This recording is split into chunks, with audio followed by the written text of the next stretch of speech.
Hey guys, welcome back with me again in this channel. So today I'm going to show you the easiest and safest way to open the EXE files on your Android device, whether it's apps, tools, or even older PC games.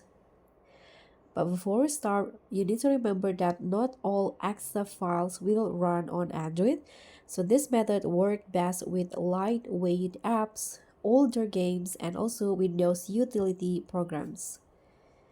So the best tool in 2025 for running the EXE files on Android is Winlator. So the Winlator is a Windows emulator built for Android. So what you need to just go to the official website or the GitHub page to download the latest Winlator APK. So you can just find Winlator on your browser like this, and you can download it from GitHub or the official Winlator website.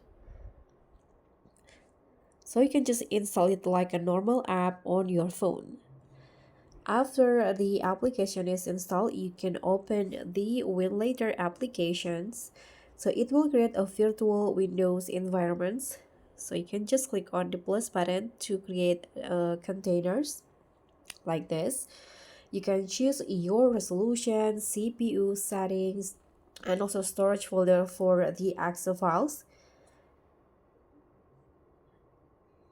And here if you're new, I suggest you to just leave everything on the default settings. So just click on the check icon, and in here you'll see a Windows like page.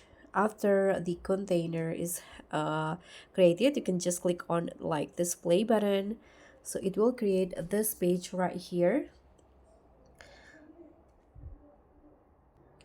So now you can just download your EXE file on your phone, maybe for Google Drive, a website, or your PC.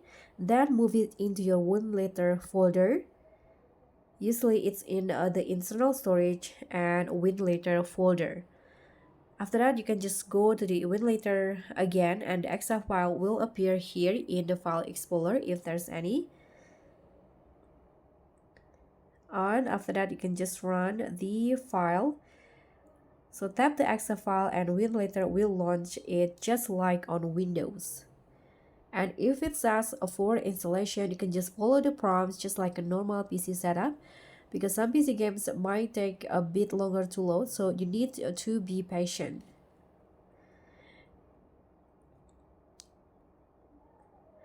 And that's it. That's how you can install the EXE apps and also run it on your Android device.